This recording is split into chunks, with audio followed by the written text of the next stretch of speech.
Dear students, आज जो हम टॉपिक डिस्कस करने वाले हैं वो है रिजोल्यूशन ऑफ रेसिमिक मॉडिफिकेशन।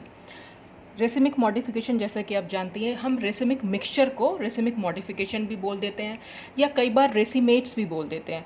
तो इसका मतलब ये आपको बताइए, रेसिमिक मिक्सचर क्या होगा? जब डी और एल फॉर्म दोनों का मिक्सचर दोनों इक्वल अमाउंट्स में होते हैं तो दोनों के मिक्सचर को हम रेसिमिक मॉडिफिकेशन या रेसिमिक मिक्सचर बोल देते हैं। अब जो टॉपिक है वो है रिजोल्यूशन ऑफ रेसिमिक मॉडिफिकेशन। अब यहाँ पर रिजोल्यूशन का क्या मतलब है? रिजोल्यूशन का मतलब होता है कि जो रेसिमिक मिक्सचर है जो डी और एल फॉर्म से मिलकर बना है, इनका अब हमें सेपरेशन करना हो, डी फॉर्म को अलग करना हो और एल फॉर्म को अलग करना हो, तो जो ये सेपरेशन होता है इसके लिए हम वर्ड यूज़ कर लेते हैं रिजोल्यूशन। तो प्रॉपर अगर हम डेफिनेशन देखें तो the separation of a racemic mixture into its D and L forms is known as resolution. यानी कि रेसिमिक मिक्सचर का सेपरेशन उसकी डी या एल फॉर्म में, उसको हम बोल देते हैं रिजोल्यूशन। हालांकि बहुत डिफिकल्ट होता है, it is quite difficult to separate these forms because enantiomers have similar physical properties. बहुत मुश्किल है क्योंकि इनएंशियोमर्स की जो भी हमने यहाँ डी और एल इनएंशियोमर्स लिए हुए हैं उनकी फिजिकल प्रॉपर्टीज़ क्योंकि सेम होती हैं तो एक दूसरे से सेपरेट करना काफ़ी मुश्किल होता है। हालांकि फिर भी हम कुछ मेथड्स इसमें यूज़ करते हैं, तो वही मेथड्स हम आज डिस्कस करने जा रहे हैं। तो सब methods are given below to separate these form. सबसे पहला मेथड है इसमें मैकेनिकल सेपरेशन। अब मैकेनिकल सेपरेशन में क्या करते हैं? This method is applicable only to solid substances which form well defined crystals and the crystals shapes of two isomers are chiral. यहाँ पर हम ये मैकेनिकल सेपरेशन सिर्फ सॉलिड सब्सटेंसेस पर ही अप्लाई कर सकते हैं। और कौन से सॉलिड? जो कि सॉलिड सब्सटेंसेस जो कि जिनकी जो डी और एल फॉर्म होगी उनके एकदम वेल डिफाइंड क्रिस्टल्स होंगे और उनकी जो क्रिस्टल शेप्स होंगी वो कायरल होंगी नेचर में, यानी कि दोनों की क्रिस्टल शेप्स एक दूसरे की मिरर इमेज होंगी। तो उन सॉलिड सब्सटेंसेस पर हम ये मैकेनिकल सेपरेशन अप्लाई कर सकते हैं। तो the two types of crystals present in a racemic mixture can be separated with the help of a magnifying lens and small forceps. This method is generally not used. अब देखिए इस method में क्या किया हमने, जो दो आइसोमर्स लिए, हमने ऐसे आइसोमर्स लिए जिनमें कि जो दोनों के क्रिस्टल्स थे उनकी जो शेप्स थी वो एक दूसरे की मिरर इमेज थी। अब हमें क्या करना, इस मेथड में हम क्या करते हैं कि जो एक मैग्नीफाइंग लेंस लिया, लेंस को लगाया और उसके बाद हमने फॉर्सेप की हेल्प से जो एक जैसे क्रिस्टल्स थे उनको अलग किया और जो दूसरे टाइप के क्रिस्टल्स थे उनको अलग किया। तो इस तरह से एक एक क्रिस्टल को अलग करना पड़ता है on the basis of their shape. अगर किसी की शेप, दोनों की शेप भाई जाहिर सी बात है मिरर इमेजेस हैं तो दोनों की थोड़ी सी डिफरेंट होंगी, तो दोनों को अलग करना होता है with the help of forceps. And forceps माने जो चिमटी हम यूज़ करते हैं, और मैग्नीफाइंग लेंस जो लेंस नॉर्मली हम देख लेते हैं, तो लेंस की हेल्प से उसे देख देख कर अलग करना फॉर्सेप की हेल्प से। तो ये बहुत ही मुश्किल मेथड है क्योंकि काफ़ी टाइम लग जाता है, बहुत मेहनत वाला काम है कि इस तरह से अलग करें हम। एक एक क्रिस्टल्स हमारे पास पूरा मिक्सचर दे रखा है और एक एक क्रिस्टल्स को इस तरह से चुन चुन कर अलग करना। जैसे दाल चावल अगर मिक्स कर दिए तो दाल और चावल को अगर हम अलग अलग कर रहे हैं तो वो बड़ा मुश्किल काम है। ठीक ऐसे ही यहाँ पर भी बहुत मुश्किल होता है, इसीलिए हम इस मैथड को जनरली यूज़ नहीं करते हैं। अब आता है इसमें दूसरा method. Second method is biochemical method. यहाँ पे हम क्या करते हैं, when certain bacteria and molds, ये बैक्टीरिया मोल्ड्स भी यहाँ पर माइक्रो ऑर्गेनिज्म ही हैं, are allowed to grow in a solution of a racemic modification. यहाँ पर क्या क्या किया जाता है, जो हमारा रेसिमिक मिक्सचर होता है उसमें हम कुछ बैक्टीरिया या कुछ मोल्ड्स या जिसको कहते हैं जिसमें माइक्रो ऑर्गेनिज्म को हम ग्रो कर लेते हैं। उससे होता क्या है, they destroy one enantiomer selectively than the other. ये माइक्रो ऑर्गेनिज्म क्या करते हैं, किसी एक इनएंशियोमर पर अटैक करते हैं जबकि दूसरे को वो ऐसा का ऐसा ही छोड़ देते हैं। तो क्या करते हैं, जब एक पर अटैक करेंगे तो यानी इसको पूरा डिस्ट्रॉय कर देंगे, यानी कि उसको ख़त्म कर देंगे। जब उसको खा जाएंगे तो वो पूरा ख़त्म हो जाएगा और हमारे पास जो मिक्सचर में बचेगा, अब वो मिक्सचर ना होकर खाली कोई एक फॉर्म बच जाएगी।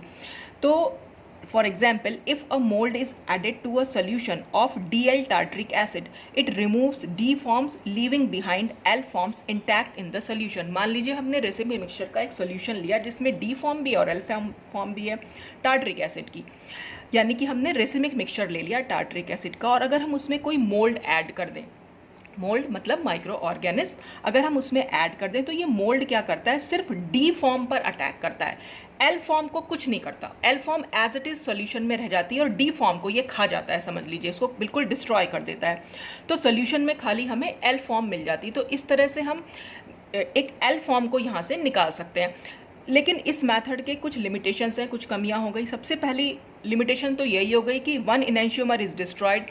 हमें डी और एल मिक्सचर को सेपरेट करना है, जिसमें हमें डी इनैंशियोमर भी चाहिए और एल इनैंशियोमर भी चाहिए।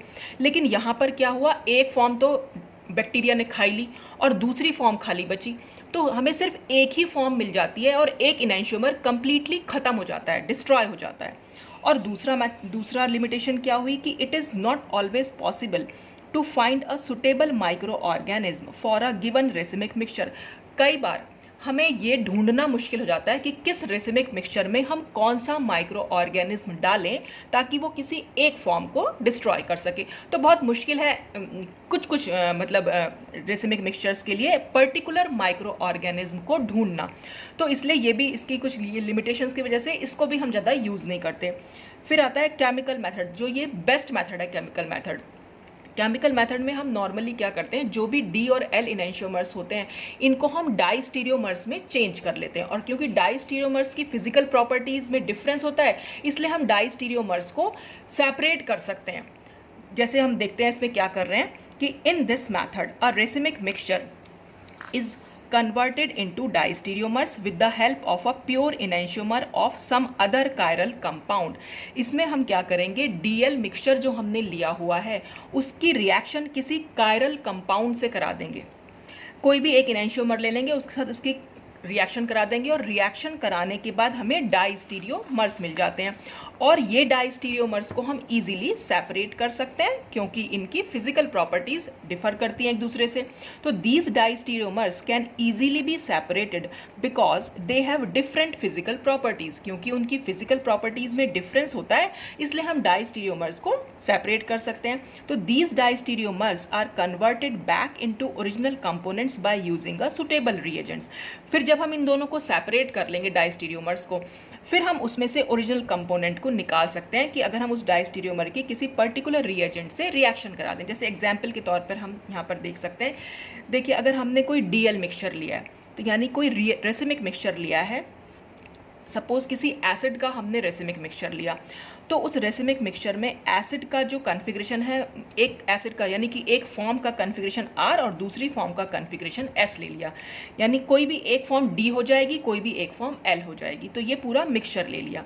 अब इसकी पूरे रेसिमिक मिक्सचर की हम रिएक्शन करा रहे हैं किसी कायरल कंपाउंड से, यानी हमने कोई बेस ले लिया और बेस जिसका कॉन्फ़िगरेशन है S।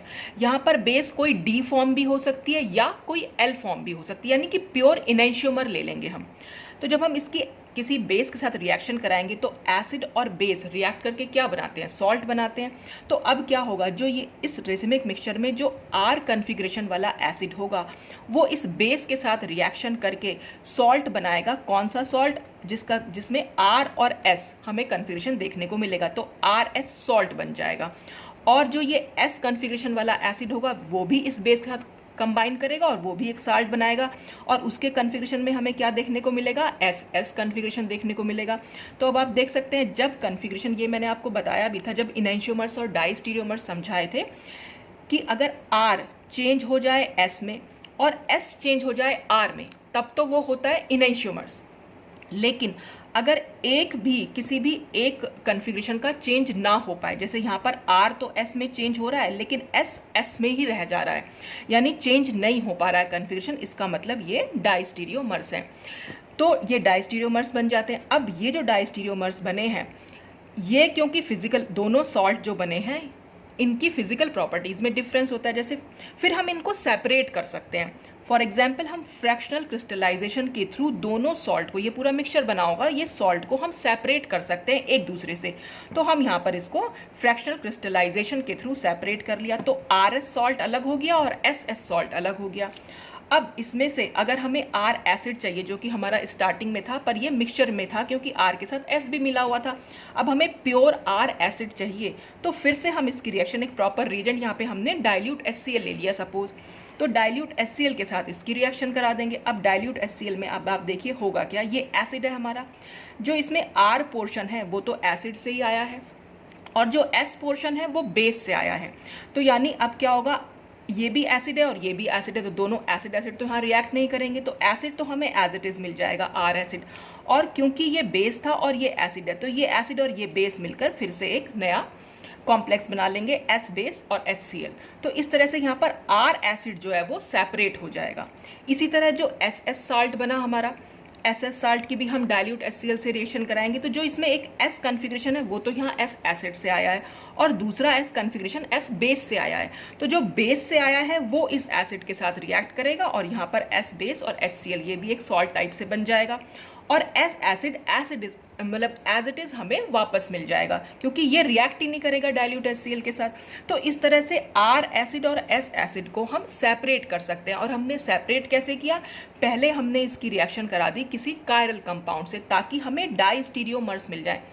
ज़्यादातर रिजोल्यूशन मेथड्स में हम यही इस टाइप का मेथड यूज़ करते हैं जिसमें हम डाइस्टीरियोमर्स बना सकें। किसी भी तरीके से हम बनाएं पर हम डाइस्टीरियोमर्स बना लें, मतलब इस रेसिमिक मिक्सचर को किसी भी तरीके से डाइस्टीरियोमर्स में अगर हम चेंज कर सकें तो हम वही मेथड्स यहाँ पर यूज़ कर लेते हैं।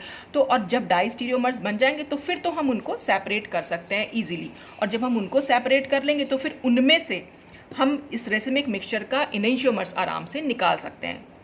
D फॉर्म भी अलग हो सकती है और L फॉर्म भी अलग हो सकती है। तो इसलिए ये केमिकल मेथड जो होता है वो बेस्ट मेथड माना जाता है।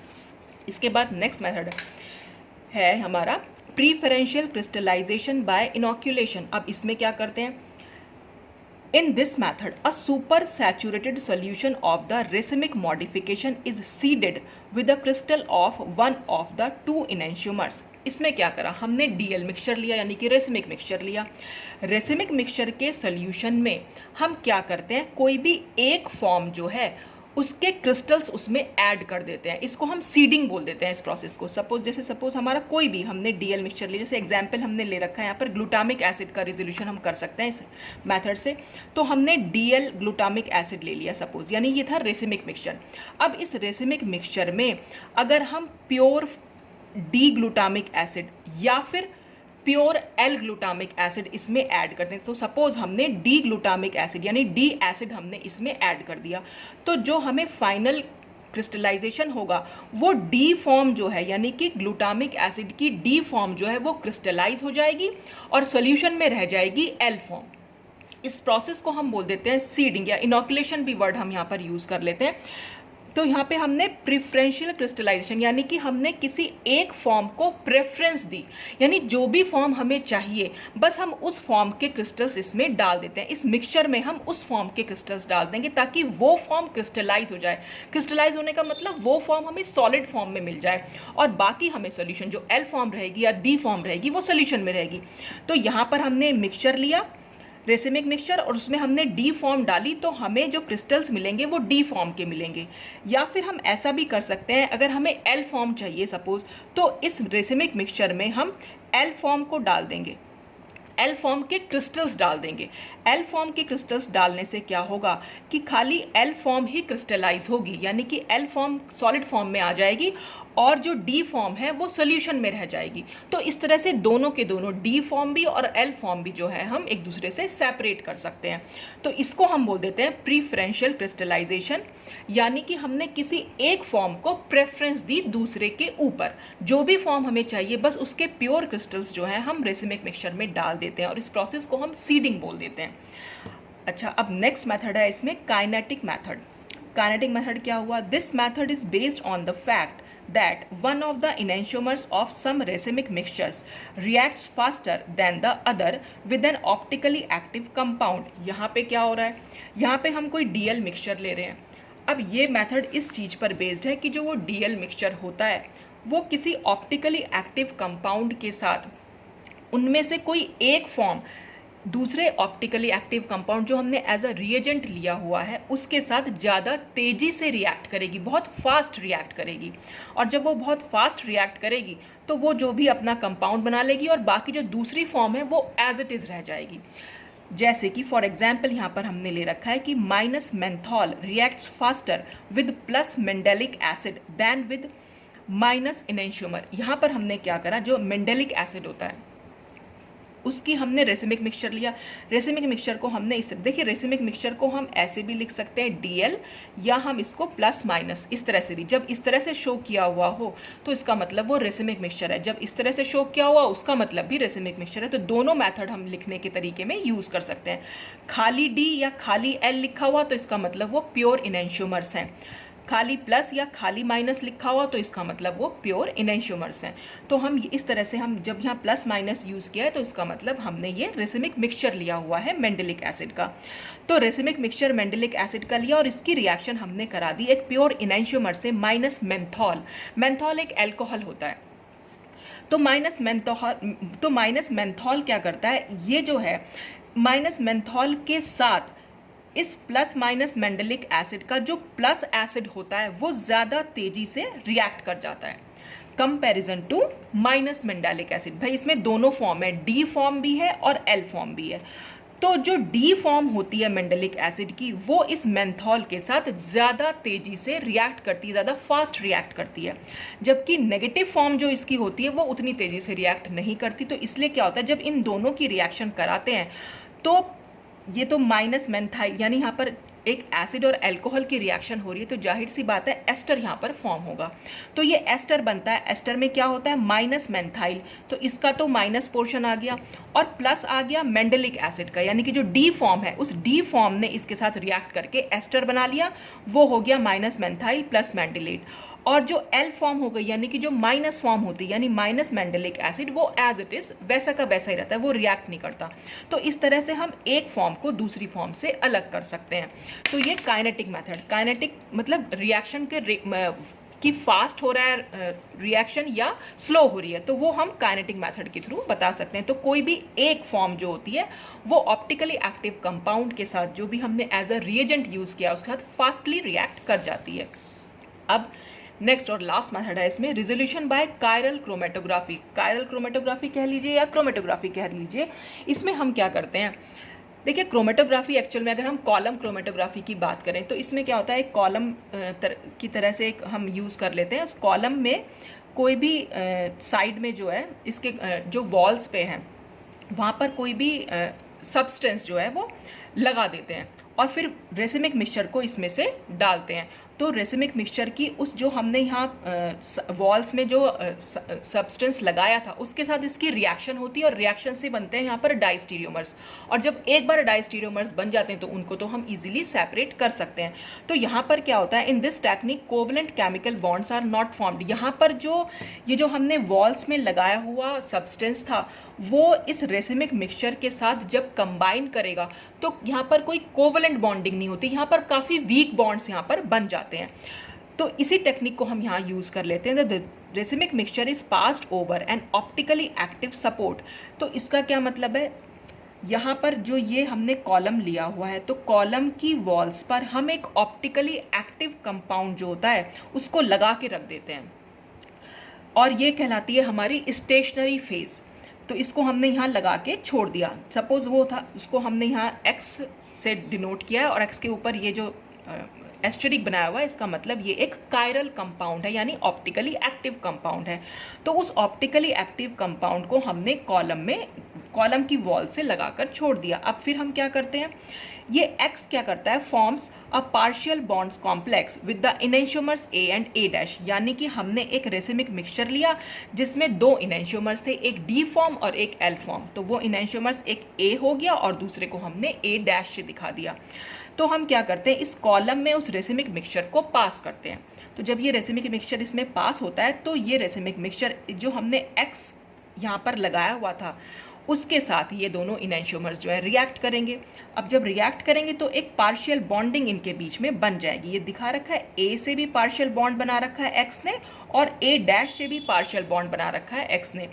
और ये जो बनते हैं ये हमारे डाइस्टीरियोमर्स बन जाते हैं।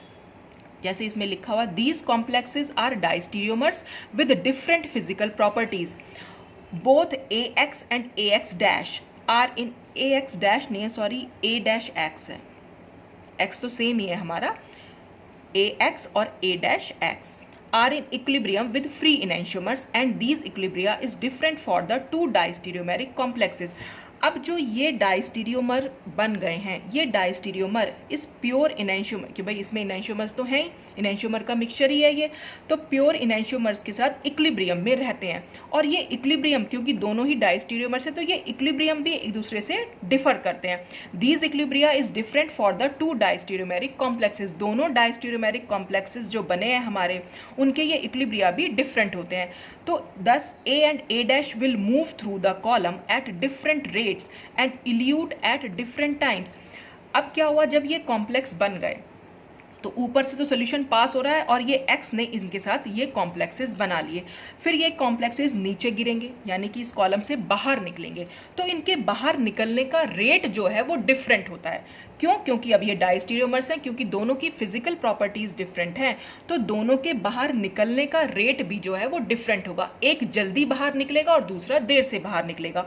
और फिर हम इनको इल्यूट भी कर सकते हैं डिफरेंट टाइम्स। इल्यूट करने का क्या मतलब होता है, जब ये बाहर निकलते हैं तो हम इन कॉम्प्लेक्सेस को वॉश करते हैं सॉल्वेंट के साथ और इस प्रोसेस को हम इल्यूशन बोल देते हैं। तो जब बाहर निकलने का रेट डिफरेंट है तो इल्यूट होने का भी टाइम जो है वो डिफर करेगा। तो अलग अलग टाइमिंग पे बाहर निकलते हैं, इसलिए इस तरीके से हम इन दोनों को एक दूसरे से सेपरेट कर सकते हैं। तो ये पूरा था क्रोमेटोग्राफी। मेन ये कॉलम क्रोमेटोग्राफी होती है। तो ये कॉलम ले रखा है पैक्ड विद एक्स के साथ, यानी हमने इस कॉलम को बस यहाँ पे पैक किया हुआ है, ऊपर से हमने रेसिमिक मिक्सचर डाला, रेसिमिक मिक्सचर ने इसके साथ कंबाइन किया और डाइस्टीरियोमर्स बनाए। और ये डाइस्टीरियोमर्स की क्योंकि फिजिकल प्रॉपर्टीज अलग अलग होती हैं, इसलिए नीचे गिरने का रेट भी अलग अलग हुआ। इस तरीके से हम इनको एक दूसरे से सेपरेट कर सकते हैं। तो ये था पूरा रिजोल्यूशन ऑफ रेसिमिक मिक्सचर की रेसिमिक मिक्सचर को हम कैसे जो है एक दूसरे से सेपरेट कर सकते हैं। तो ये रिजोल्यूशन वाला जो टॉपिक है ये बीएससी और एमएससी प्रीवियस यानी बीएससी पार्ट 1 या सेमेस्टर फर्स्ट और एमएससी पार्ट 1 दोनों के लिए इंपॉर्टेंट है और दोनों के सिलेबस में। तो अगर बीएससी वाले स्टूडेंट्स हैं वो तो चाहें तो शुरू के 2 या 3 मेथड्स को, यानी केमिकल मेथड, जहाँ तक मैंने समझाया, एक मैकेनिकल सेपरेशन था, बायोकेमिकल मेथड हुआ और तीसरा था केमिकल मेथड, अगर ये 3 मेथड्स भी मतलब उनके लिए सफिशिएंट है। और एमएससी वाले पूरे ये जो 6 मेथड्स हैं इनको याद कर सकते हैं। बाकी आपके एग्जाम में टाइमिंग्स के ऊपर है कि कितना टाइम आपको लिखने का मिलता है। रिजोल्यूशन आया एग्जाम में तो कितने मार्क्स का आया, इस बात पर भी डिपेंड करता है कि आप कितने पॉइंट्स इसमें से लिखेंगे, कौन कौन से मेथड्स आप वहाँ पर लिख सकते हैं। तो मैंने ये कुल मिलाकर 6 मेथड्स बताए हैं। तो बीएससी वाले मेथड्स, बीएससी वाले जो स्टूडेंट्स हैं वो खाली 3 मेथड्स भी लिख के आ सकते हैं। बाकी टाइम के ऊपर है, अगर ज़्यादा टाइम है तो आप 3 से 4 मेथड्स भी वहाँ लिख सकते हैं। और एमएससी वाले स्टूडेंट्स चाहें तो ये पूरे के पूरे मेथड्स वहाँ पर लिख के आ सकते हैं। तो ये this is all about resolution of racemic mixture. तो आज के लिए बस इतना ही।